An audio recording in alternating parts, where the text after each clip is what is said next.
베니스의 상인. 안토니오는 베니스의 무역 상인이었다. 그는 친구들을 좋아했고 친구들이 어려운 일을 당하면 발벗고 나서서 도와주는 착한 상인이었다. 그래서 그의 집에는 언제나 많은 친구들이 찾아오곤 했다. 안토니오, 요즘 며칠째 우울한 것 같던데 무슨 걱정이라도 있나? 안토니오를 찾아온 한 친구가 물었다. 걱정은 무슨? 배가 무사히 항해야 하는지 그게 걱정이라네. 어두운 얼굴로 안토니오가 말했다. 사실이었다. 안토니오는 이번에 전 재산을 털어 네 척의 배에 물건을 잔뜩 실어 보냈다. 이번 항해만 무사히 마치면 그는 엄청난 돈을 벌게 되지만 만약 풍랑을 만나거나 해서 배가 침몰하기라도 하면 빈털터리가 되고 말 터였다. 자네는 착한 일을 많이 하고 친구들을 수없이 많이 도와주었으니까 하느님도 자네를 도와줄 것이네. 걱정하지 말게. 고맙네. 안토니오가 친구들과 이야기하고 있을 때 가장 친한 바사니오가 찾아왔다. 안토니오, 잘 있었나? 바사니오, 어서 오게. 두 사람은 반갑게 악수를 나누었다. 그럼 잘 있게. 우린 이만 가보겠네. 먼저 온 친구들은 바사니오가 들어오자 모두 나갔다. 잘 가게. 시간 있으면 또 놀러 오게나. 안토니오는 친구들을 배웅하고 돌아왔다. 바사니오는 할 얘기가 있는 듯 안토니오를 보며 머뭇거렸다. 바사니오, 무슨 일인가? 안토니오, 실은 자네에게 부탁할 일이 있어서 이렇게 찾아왔네. 무슨 일인데 그러나? 미안하네. 그동안 자네에게 여러 번 신세를 졌네만 한 번만 더 도와줬으면 하네. 신세라니, 우린 친구 사이 아닌가? 어서 말해보게. 실은 벨몬트에 굉장한 유산을 물려받은 여자가 있네. 용모도 아름답지만 마음씨도 아주 고운 여자라네. 포샤라고 하지. 수많은 쟁쟁한 남자들이 그녀에게 구원을 하고 있는데 내게 그 경쟁자들 사이에 낄 돈만 있다면 내 예감이네만 난 반드시 그녀와 결혼하는 행운을 누릴 수 있을 것만 같다네. 그런가? 하지만 내 전 재산은 바다에 있다네. 지금 내 수중에는 현금도 상품도 없으니 돈을 구하러 가보세. 베니스 시내에서 내 신용을 담보로 하면 벨몬트까지 갈 여비쯤은 마련할 수 있을 거네. 안토니오는 친구의 일을 자기 일처럼 걱정해 주었다. 그러나 바사니오가 필요로 하는 3,000 더컷은 적은 돈이 아니었다. 안토니오는 생각다 못해 구두쇠로 유명한 유대인 부자 샤일록을 찾아가기로 했다. 샤일록은 피도 눈물도 없는 고리대금 업자였다. 돈을 빌려주는 대신 베니스에서 가장 비싼 이자를 받았다. 그래서 안토니오는 전부터 샤일록을 싫어했고 샤일록이 지나가면 침을 뱉기도 했다. 샤일록 역시 안토니오를 싫어했다. 돈을 빌려주면서 이자도 안 받는 안토니오 때문에 언제나 욕을 먹는 것은 샤일록 자신이었기 때문이다. 그런데 그 얄미운 안토니오가 돈을 빌리러 온 것이다. 그러니까 바사니오에게 3,000 더컷을 빌려주면 안토니오 당신이 보증을 서서 갚아주겠단 말이요? 그렇소. 이자는 달라는 대로 다 주겠소. 기간은 3달이요. 내가 알기로 안토니오 당신은 돈을 빌려줘도 이자를 안 받는다면서요? 그렇소. 나는 당신처럼 인정 없는 고리대금 업자가 아니니까. 안토니오는 비록 돈을 빌리러 왔지만 샤일록을 경멸하는 마음만은 여전했다. 당신은 내가 돈을 빌려주고 이자를 받는다고 침을 뱉고 나를 개처럼 취급했소. 그래서 나는 이번에 당신에게 이자를 받지 않겠소. 대신 공증인에게 가서 차용증서에 도장을 찍어주시오. 조건은 증서에 명시된 금액을 제때에 갚지 못하면 당신 가슴에 살 1파운드를 베어내는 것이오. 어떻소? 좋소. 차용증서에 도장을 찍겠소. 그러자 바사니오가 말렸다. 여보게, 나 때문에 그런 증서에 도장을 찍으면 안 되네. 차례를 내가 포기하겠네. 바사니오, 걱정하지 말게. 내 배는 증서의 기한보다 한 달쯤 먼저 돌아올 테니까. 안토니오는 샤일록과 함께 공증인에게 가서 차용증서에 도장을 찍고 그에게서 3,000더컷을 빌려 바사니오에게 주었다. 벨몬트에 있는 포샤의 집에는 매일 새로운 사람들이 찾아오곤 했다. 많은 유산을 상속받은 아름다운 포샤와 결혼을 하기를 구원하는 구원자들이었다. 그들의 대부분은 명문가의 귀족들이었다. 그러나 구원자들은 포샤의 아버지가 유언한 대로 금과 은과 나무로 만든 3개의 상자 중에서 포샤의 초상화가 들어있는 상자 하나를 골라내야만 했다. 또한 상자를 선택하기 전에 3가지 조건을 지키기로 약속하지 않으면 안 되었다. 포샤의 아버지가 이처럼 까다로운 조건을 유언으로 남긴 것은 딸을 진실로 사랑하는 좋은 신랑감을 찾아주기 위해서였다. 그러나 매일같이 찾아오는 구원자들 때문에 포샤는 지칠 대로 지쳐 있었다. 이번에 찾아온 사람은 피부가 검은 모로코 왕이었다. 지켜야 할 3가지 조건은 알고 계시겠죠? 알고 있습니다. 첫째, 내가 고른 상자를 아무에게도 말하지 않는다. 둘째, 내가 바른 상자를 고르지 못했을 경우 일평생 다른 처녀에게 고혼하지 않는다. 셋째, 불행히도 선택에 실패할 경우 작별하고 떠난다. 그렇습니다. 3가지 조건을 지키실 겁니까? 그렇소. 틀림없이 지킬 것이오. 그렇다면 이제 상자를 선택할 수 있습니다. 포샤는 3개의 상자가 있는 곳으로 그를 안내했다. 3개의 상자 위에는 각각 다른 글귀가 쓰여 있었다. 금으로 된 상자에는 나를 택하는 자는 모든 사람이 원하는 것을 얻을 것이다. 은으로 된 상자에는 나를 선택한 자는 신분에 알맞은 것을 얻게 될 것이다.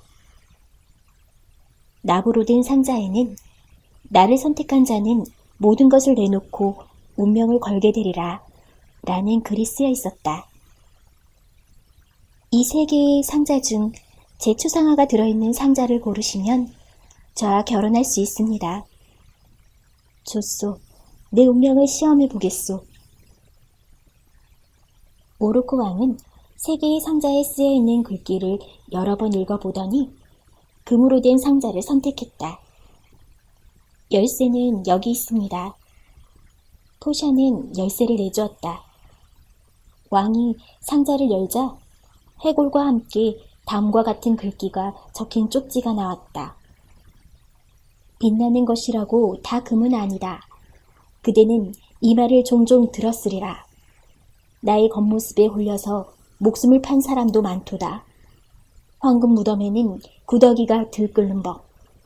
그토록 용감하고 현명하고 육체가 젊더라도 사려가 깊었다면 이런 대답은 받지 않았을 것을. 잘 가시오. 그대의 소원은 차디 차도다. 잘못 선택한 모로코 왕은 약속대로 떠날 수밖에 없었다. 모로코 왕이 떠나자 이번에는 아라곤 왕이 찾아왔다. 아라곤 왕 역시 3가지 조건을 지키겠다고 서약한 뒤 3개의 상자 앞으로 안내되었다. 아라곤 왕은 상자에 쓰인 글귀를 읽어보더니 은으로 만든 상자를 선택했다. 포샤가 건네준 열쇠로 은 상자를 열자 눈을 끔뻑이는 바보 그림이 쪽지를 내밀고 있었다. 아라곤 왕은 선택을 잘못했다는 것을 알았지만 바보 그림이 내민 쪽지를 읽어보았다. 7번 불에 달군 은상자여. 판단 역시 7번이나 신중했다면 선택이 잘못이 없었을 것을.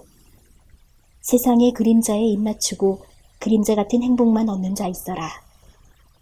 그대도 그 중에 하나. 그대가 어떤 아내를 맞이하더라도 바보는 여전히 그대의 머리가 되리라. 속히 떠나라. 그대의 일은 끝났도다. 아라곤의 왕은 자신의 어리석음을 비우는 글낌을 알고 말없이 떠났다. 한편 베니스의 고리대금 업자 샤일록은 화가 머리끝까지 나 있었다. 외동딸 제시카가 목숨처럼 소중한 많은 돈을 가지고 애인을 따라 집을 나갔기 때문이다. 제시카의 애인은 안토니오의 친구인 로렌조였다. 아이고, 딸년이 아버지를 배신하다니. 샤일록은 길길이 뛰며 소리쳤다. 그러나 도망친 딸을 찾을 길은 없었다. 샤일록의 딸 제시카는 유대인답지 않게 착하고 동정심 많은 처녀였다. 그녀는 피도 눈물도 없는 고리대금업자 샤일록을 아버지로 둔 것을 늘 부끄러워하다가 안토니오의 친구인 로렌조와 사랑하는 사이가 되자 마침내 돈을 가지고 애인을 따라 도망을 쳤다. 샤일록은 분함을 참지 못하여 이를 갈면서 유대인 친구들에게 딸을 찾아달라고 부탁했다. 이 무렵 베니스에는 화물을 가득 싣고 바다로 나갔던 안토니오의 배가 침몰했다는 소문이 나돌기 시작했다. 어느 날 샤일록의 유대인 친구인 듀발이 찾아왔다. 여보게, 내 딸려는 찾았나? 아직 못 찾았네. 그 대신 제노아에서 들은 얘긴데 트리폴리에서 돌아오던 안토니오의 상선 한 척이 침몰했다는군. 그래? 그거 반가운 소식이군. 정말인가? 그 난파선에서 살아나왔다는 선원 2~3명을 만나봤네. 고맙네, 고마워. 참 고소하군. 베니스로 돌아오는 길에 안토니오의 채권자 몇 명과 만났는데 이번에 안토니오는 빔털터리가 된다더군. 아이고 기뻐라. 그놈 본때를 좀 보여주고 혼내줘야지. 샤일록은 차용증서 생각을 하니 기쁨을 참을 수가 없었다. 포샤가 소파에 앉아 피곤한 몸을 쉬고 있을 때 하녀인 네리사가 황급히 뛰어들어왔다. 아가씨 왔어요. 그분들이 왔어요. 왜 이리 호들갑이냐? 오긴 누가 왔단 말이야? 바사니오님이 왔어요. 친구분하고. 뭐? 바사니오님이? 그렇다니까요. 포샤는 얼른 일어나서 바사니오와 그의 친구인 그라시아노를 맞이했다. 안녕하시오, 포샤. 당신을 사랑하는 마음이 깊어서 한순간도 망설일 수 없소. 어서 그 운명의 상자를 선택하게 해주시오. 바사니오님, 하루 이틀 계시다가 운명을 시험하세요. 잘못 고르시는 날에는 당신과 작별을 하게 될 테니까요. 포샤는 바사니오가 좀 더 여유를 가지고 올바른 선택을 할 수 있기를 원했다. 아니요, 나는 지금 고문을 당하는 것 같소. 나는 당신을 한 번 본 후 사랑의 포로가 되었소. 포샤는 바사니오를 상자가 있는 곳으로 안내했다. 사랑이 자라는 곳은 어디인가? 가슴속 깊은 데인가? 머릿속인가? 사랑은 어떻게 태어나고 무얼 먹고 자라나는가? 대답을 해라. 대답을 해. 바사니오는 금은 나비의 새 상자 앞에서 곰곰이 생각했다. 그렇지. 이 일에 실패하면 나의 희망도 한순간에 사라지는 거야. 그런 생각을 하자 바사니오는 나를 선택한 자는 모든 것을 내놓고 운명을 걸게 되리라 라고 쓰여있는 납상자의 마음이 끌렸다. 바사니오는 납상자의 뚜껑을 열었다. 포샤의 초상하다. 바사니오는 감격하여 외치면서 쪽지에 적힌 글귀를 읽어보았다. 겉모양만 보고 고르지 않는 사람은 언제나 행복을 얻고 올바른 선택을 한다. 이것으로 만족하고 새 것을 찾지 마라. 이를 기뻐하고 하늘의 축복으로 여긴다면 저 여인에게가 사랑의 키스를 하고 청혼하여라. 바사니오는 포샤에게 키스했다. 바사니오님, 당신을 저의 주인으로, 지배자로, 임금으로 섬기며 당신의 말씀을 따르겠어요. 저의 모든 것은 이제 당신 것이 되었어요. 그 증표로 이 반지를 드리겠어요. 만약 이걸 잃어버리거나 남에게 주거나 하는 경우에는 우리의 사랑이 깨진 것으로 알겠어요. 포샤, 내가 원하는 것은 오직 당신뿐이오. 이 반지를 내 생명처럼 소중히 하겠소.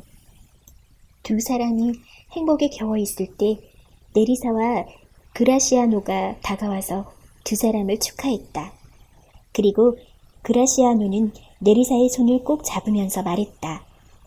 내 눈도 자네 못지않게 날쌔다네. 자네가 포샤를 만나는 동안 나도 이 아가씨를 사랑하게 되어 결혼하기로 약속했지.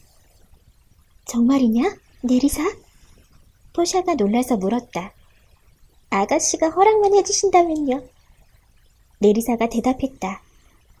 허락하고 말고 축하한다, 네리사. 네 사람이 서로 기쁨을 나누고 있을 때 친구인 로렌조와 샤일록의 딸 제시카, 또 다른 친구인 살레리오가 왔다. 살레리오는 안토니오의 편지를 바사니오에게 전해주었다. 친애하는 바사니오, 나의 상선은 전부 파손되었고 채권자들의 재촉도 심해지고 있다네. 그리고 유대인에게 써준 증서도 기한이 지났네. 이 증서대로라면 나는 도저히 살아날 길이 없네. 죽기 전에 한번 만나고 싶으니 형편에 따라 행동해주기 바라네. 자네의 우정이 허락하지 않는다면 이 편지는 잊어버리게. 바사니오의 얼굴이 창백해지자 포샤는 무슨 일인지 물었다. 바사니오는 샤일록에게 돈을 빌리면서 써준 차용 증서 얘기를 했다. 그렇다면 망설이지 말고 어서 떠나세요. 빌린 돈의 2배, 3배를 갚으면 될 거예요. 고맙소. 일이 마무리되는 대로 속히 돌아오겠소. 한편 샤일록은 안토니오를 고소하여 감옥에 가두게 했다. 그리고 간수에게 부탁하여 단단히 지키도록 당부했다. 안토니오의 재판날이 다가오자 베니스는 떠들썩해졌다. 모두들 샤일록의 잔인함을 욕하고 유대인 샤일록은 악마의 화신이라고 비난했다. 그러나 샤일록은 꿈쩍도 하지 않았다. 드디어 재판날이 되었다. 재판을 맡은 공작은 샤일록의 잔인한 마음을 되돌려 보려고 애를 썼지만 모두 허사였다. 그자는 피도 눈물도 없는 비정한 인간이요. 동정심이나 자비심이라고는 조금도 찾아볼 수 없는 짐승 같은 인간이요. 안토니오는 희망을 버린 지 오래여서 어떤 판결이 내려지든 달게 받을 각오가 되어 있었다. 샤일록은 어디 있느냐? 밖에서 칼을 걸고 있던 샤일록이 당당하게 들어왔다. 재판정 이곳저곳에서 샤일록을 비난하는 욕설이 튀어나왔다. 공작은 어떻게든 샤일록의 마음을 돌려보려고 이렇게 타일렀다. 샤일록, 자네가 이처럼 잔인한 태도를 고집하는 것은 최후의 시간에 자비와 연민을 보여주려는 속셈인가? 여기 있는 이 상인은 최근에 엄청난 손해를 입어서 모두들 동정하고 있네.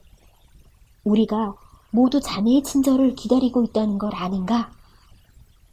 제 생각은 이미 공장님께 다 말씀드렸습니다. 제가 안토니오를 상대로 3,000더컷을 못 받으면서 이런 소송을 한 것은 따지고 보면 오래 묵은 원한과 증오감 때문입니다. 그까짓 살 1파운드를 어디에 쓰겠습니까? 저는 증서에 쓰인 대로 법을 집행해 주십사 바랄 뿐입니다. 그러자 재판장에 나왔던 바사니오가 벌떡 일어나 소리쳤다. 에이, 인정머리 없는 놈아! 그걸로 내 잔인한 행동이 변명될 줄 아느냐? 사람이 미우면 죽이고 싶은 게 당연하지. 그러는 당신도 지금 나를 죽이고 싶을 거요. 안 그렇소? 샤일록은 태연하게 말했다. 바사니오, 저 유대인의 마음을 부드럽게 하려고 애쓰지 말게. 차라리 늑대에게 어째서 어린 양을 잡아먹고 어미 양을 슬프게 하느냐고 따지는 게 낫다네.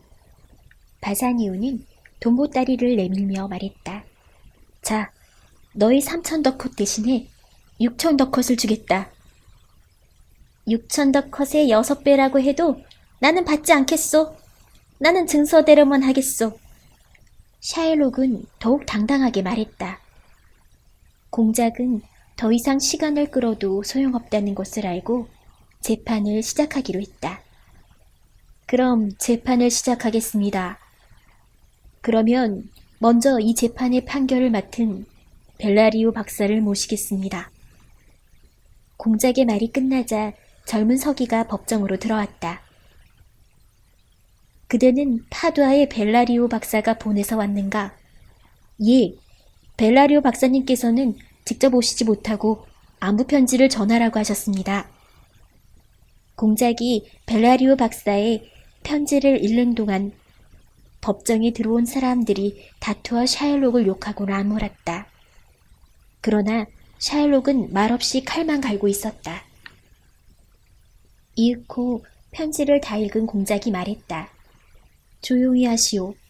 이 편지를 보니 벨라리오 박사가 박식한 청년 박사 한 사람을 추천해왔소. 그 사람은 어디 있소? 밖에서 공작님의 허락을 기다리고 있습니다. 들어오게 하시오. 공작은 청년 박사를 기다리면서 벨라리오 박사가 보낸 편지를 낭독했다. 각하의 서한을 받았을 때 저는 병중이었습니다. 때마침 로마의 청년 박사 벨다저 씨가 문병을 와서 저는 유대인과 안토니오 간의 소송 내용을 설명한 후 충분히 의견을 나누었습니다. 벨다저 박사는 젊지만 뛰어난 인물이었습니다. 그래서 저는 이 사건에 벨다저 박사를 추천합니다. 이 재판의 판결을 그에게 맡기면 좋은 결과를 얻을 것으로 기대됩니다. 공작이 편지를 다 읽자 벨다저 박사가 들어왔다. 잘 왔소. 그럼 재판을 시작합시다. 젊은 박사는 샤일록과 안토니오를 앞으로 불러놓고 신문을 시작했다. 안토니오, 당신은 이 증서가 정당하다는 것을 인정하는가? 인정합니다. 유대인 샤일록, 당신이 제기한 이 소송이 개상하긴 하지만 베니스의 법률로 보면 위법은 아니오. 그렇습니다, 재판관님. 샤일록, 당신은 자비를 베풀 마음이 없소? 제게 그럴 의무가 있습니까? 아니요. 그러나 자비는 많은 축복을 부를 거요. 축복은 필요 없습니다. 증서대로 재판해 주십시오. 피고 안토니오는 빚을 갚을 능력이 없는가? 그러자 바사니오가 대신 대답했다. 아닙니다. 원금의 2배, 그것도 부족하다면 10배를, 그리고 내 손과 머리와 심장을 담보로 해도 좋습니다. 이 악마 같은 놈의 요구를 막아주십시오. 그건 안 될 말이오. 베니스의 법은 공정해서 그 법을 어길 수는 없소. 그러자 샤일록이 말했다. 과연 명재판관이십니다. 정말 훌륭하십니다. 샤일록, 그 증서를 좀 보여주시오. 샤일록은 품속에서 증서를 꺼내주었다. 재판관은 증서를 훑어보더니 샤일록에게 물었다. 샤일록, 이 금액의 3배를 지불하겠다는데 그 제의를 어떻게 생각하시오? 나는 맹세를 했습니다. 베니스를 다 준다고 해도 싫습니다. 그렇다면 할 수 없소. 안토니오, 저자의 칼을 가슴에 받을 각오를 하시오. 과연 현명하고 공정하십니다. 샤일록은 의기양양해서 말했다. 저울은 준비됐소? 예, 여기 있습니다. 샤일록은 저울을 내놓았다. 안토니오, 더 할 말은 없소? 별로 없습니다. 여보게, 바사니오, 잘 있게. 자네 때문에 내가 이렇게 됐다고 자책하지는 말게. 부인께 내 최후의 모습을 전해주게. 내가 얼마나 자네를 사랑했는가도 전해주게. 바사니오는 안타깝게 대답했다. 안토니오, 내 아내는 내 생명처럼 소중한 사람이네.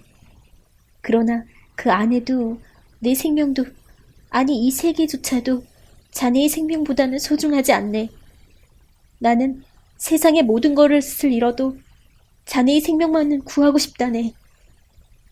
바사니오의 말을 들은 젊은 재판관이 말했다. 당신 부인이 곁에서 그 말을 듣는다면 달갑게 생각하지 않을 거요.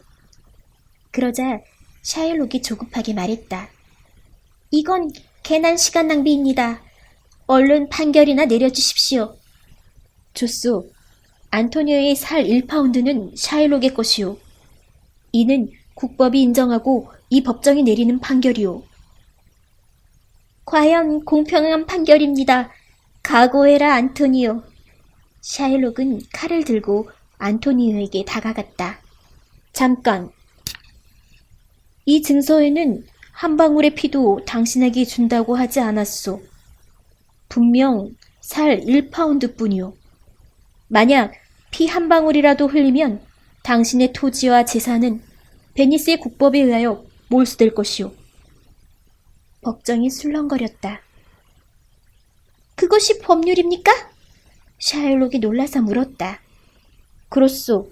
당신이 법의 정의를 요구한 대로 엄격하게 법을 적용한 거요. 순간 당황한 샤일록은 잠시 머뭇거리다가 재빨리 말했다. 그렇다면 아까 얘기한 대로 차용금의 3배를 지불해 주십시오. 바사니오가 돈을 주려고 하자 재판관이 말렸다. 아니요. 판결은 이미 났소. 샤일록, 더도 덜도 말고 꼭 살 1파운드뿐이요. 조금만 차이가 나도 당신은 사형이요. 그리고 당신의 전 재산은 몰수될 것이오. 그럼 차용금만 받게 해주시오. 샤일록은 당황해서 사정했다. 판결은 이미 났소. 당신은 증서대로만 하시오. 에이, 분통 터질 노릇이군. 샤일록은 그냥 나가려고 했다. 멈추시오. 베니스의 국법에 의하면 외국인이 일부러 베니스 시민의 생명을 노린 사실이 드러날 경우 범인 재산의 반은 피해자에게, 반은 국가에 몰수되고 범인의 생명은 공작의 처분에 달려있소. 지금 유대인인 당신이 베니스의 시민인 안토니오를 죽이려 했음이 명백히 드러났으니 베니스의 국법에 따라 선고를 기다리시오. 재판관은 마지막 선고를 공작에게 맡겼다. 공작은 안토니오를 향해 물었다. 안토니오, 당신은 어느 정도나 자비를 베풀 수 있소? 죽을 뻔하다가 살아난 안토니오가 말했다. 공작 각하, 그리고 이 법정의 여러분, 저는 이 재판에 만족합니다. 그리고 제 소유가 된 재산은 제가 관리하고 있다가 샤일록의 딸을 데리고 나온 친구에게 주겠습니다. 그리고 저 샤일록에게는 첫째, 기독교로 개종할 것, 둘째, 죽을 때 유산 일체를 딸과 사위인 제 친구 로렌조에게 양도한다는 증서를 쓸 것을 요구합니다. 그렇게 하겠소. 이렇게 해서 재판은 끝났다. 젊은 재판관과 서기가 돌아가려고 하자 안토니오와 바사니오가 뒤따라오며 말했다. 정말 고맙습니다. 박사님의 덕택으로 제 춤가 살아났습니다. 무엇으로든 성의를 표하고 싶으니 거절하지 마십시오. 나 역시 만족하고 있습니다. 정말 성의를 표하고 싶으면 당신이 끼고 있는 그 반지를 주십시오. 이것은 제 아내한테 받은 것인데 절대로 누구에게 주거나 팔거나 잃어버리지 않겠다고 맹세한 것입니다. 다른 것을 말씀해 보시지요. 그렇다면 그만두시오. 아닙니다. 드리겠습니다. 바사니오는 반지를 빼어주었다. 반지를 받은 젊은 박사는 서기를 데리고 황급히 벨몬트로 떠났다. 그들은 바로 변장을 한 포샤와 네리샤였던 것이다. 나 때문에 참으로 고생 많았네. 바사니오는 안토니오를 데리고 벨몬트에 있는 집으로 갔다. 무사히 다녀오셔서 기뻐요. 포샤가 두 사람을 환영했다. 내 친구 안토니오요. 내가 너무 큰 신세를 졌어. 잘 오셨어요. 그런데 바사니오, 내가 준 반지는 어디 있나요? 미안하오. 안토니오를 살려준 고마운 젊은 박사에게 주었소. 어머, 당신은 벌써 그 맹세를 어겼군요. 하늘에 맹세하건대 그 반지를 다시 보기 전에는 당신과 함께 살지 않겠어요. 포샤와 바사니오는 반지 때문에 옥신각신 다투었다. 보다 못해 안토니오가 말했다. 미안합니다. 이 모든 일은 저 때문에 생긴 것입니다. 하늘에 맹세하지만 바사니오는 두 번 다시 맹세를 깨트리는 일을 하지 않을 겁니다. 그럼 안토니오, 당신이 보증을 서세요. 그리고 바사니오, 당신은 이 반지를 다시는 손에서 빼지 말고 더욱 소중히 하세요. 포샤는 손가락에 끼고 있던 반지를 바사니오에게 주었다. 아니, 이건 내가 박사에게 준 반지 아니오? 바사니오가 놀라서 말했다. 사실 벨라리오 박사는 제 사촌 오빠예요. 그래서 오빠께 말씀드리고 제가 젊은 박사로 변장을 한 거지요. 서기는 내리사였고요. 이럴 수가. 박사가 당신이었는데도 내가 몰라보다니.